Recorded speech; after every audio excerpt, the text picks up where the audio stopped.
Let's say you've got $2,000 saved up and you're ready to buy your first stock. You've done some research, you found a company you like. Maybe it's a brand you use every day, maybe a friend mentioned it, maybe you saw it trending somewhere online. You pull up your brokerage app, you're about to hit buy, and here's the question almost nobody asks before clicking that button. Is this stock actually cheap or expensive right now? Not the share price, the actual value. And here's the uncomfortable part. Most people investing today have absolutely no idea how to answer that question, which means they're not really investing. They're guessing with extra steps. My name is Colt, and today we're talking about the one number that tells you more about whether a stock is a good deal than literally anything else you could look at. If you've ever bought a stock based on a feeling instead of a number, stick around because this is going to change how you look at every single purchase from here forward.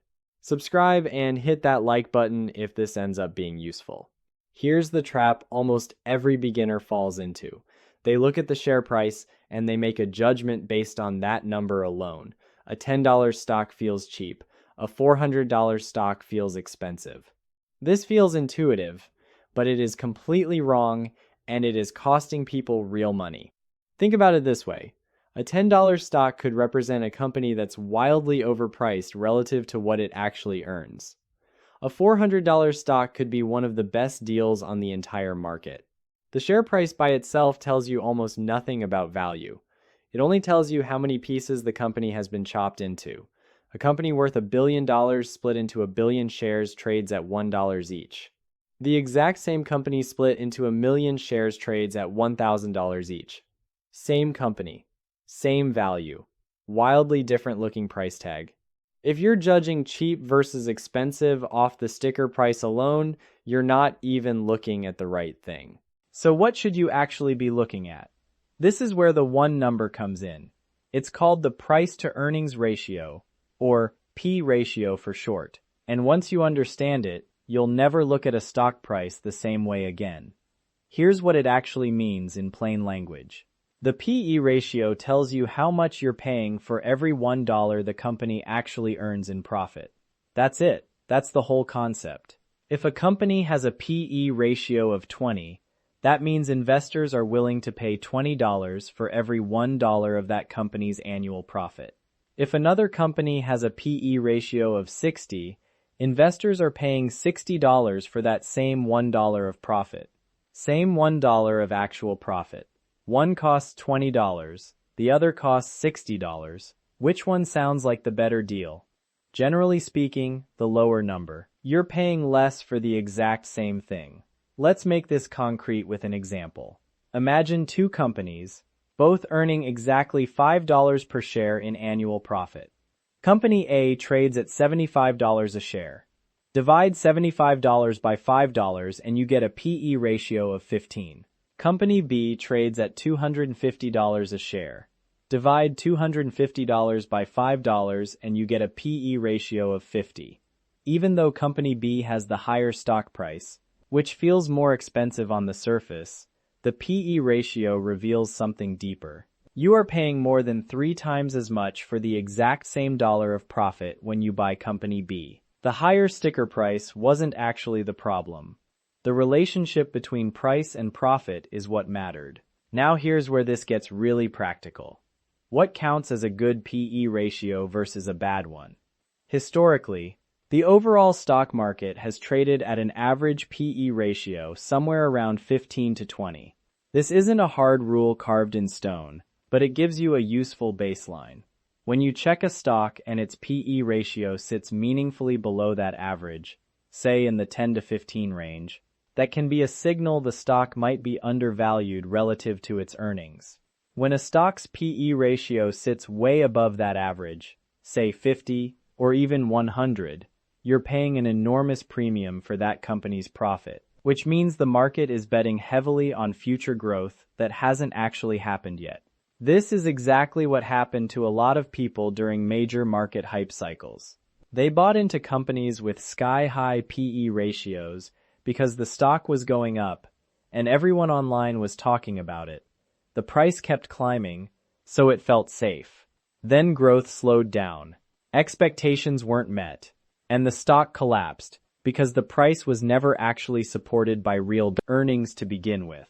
It was supported by excitement, and excitement is not a financial metric.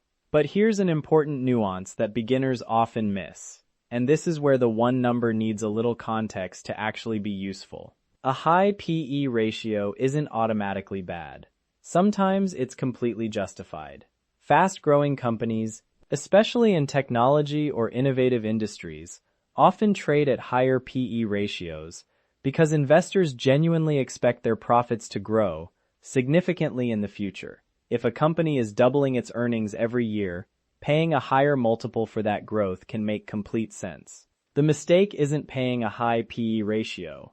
The mistake is paying a high P/E ratio without understanding why it's high, or assuming the growth will definitely happen just because the price suggests it should. A low P/E ratio isn't automatically a great deal either.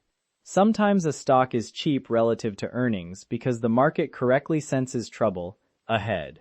Declining industries, struggling companies, or businesses facing serious headwinds often trade at low P ratios because investors don't trust those earnings to continue.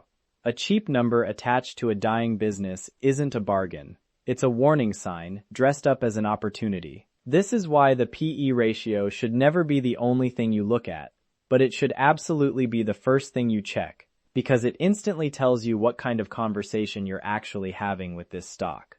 Are you paying a reasonable price for stable, proven earnings? Are you paying a premium for expected future growth? Or are you paying a low price because something is fundamentally wrong? Here's how to actually use this in real life, step by step. Before you buy any individual stock, pull up its P/E ratio. Most brokerage apps display this number directly on the stock's overview page. It takes about 10 seconds to find. Then compare that number to two things.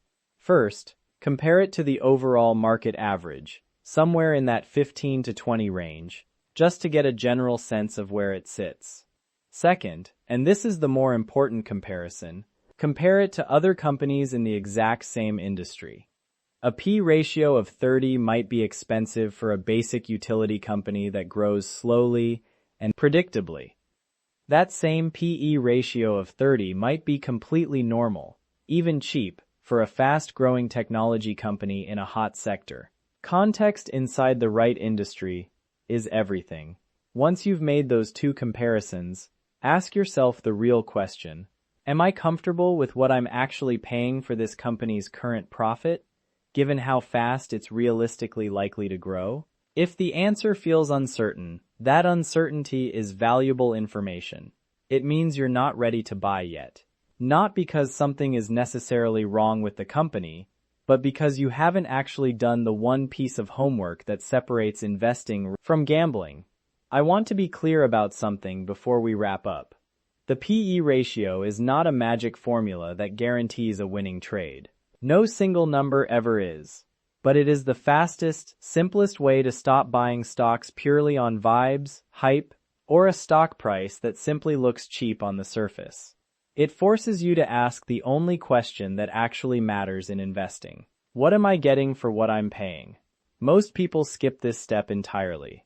They get excited about a company, they see the price moving up, and they buy without ever checking whether the price makes sense relative to what the business actually earns. Then when the stock drops, they're confused about why, without realizing the math never supported the price to begin with. You don't need to be a financial analyst to check this number. You don't need a finance degree. You need 10 seconds and the discipline to actually look before you buy, instead of after you've already lost money wondering what went wrong. Run the number. Compare it to the market. Compare it to the industry. Then decide. That's the entire system, and it will save you from more bad decisions than almost anything else you could learn about investing as a beginner. If this gave you a clearer way to evaluate stocks before you buy, subscribe, because we break down exactly this kind of practical investing knowledge every single week. And if you know someone who's about to buy a stock based purely on hype, send them this video before they hit that button.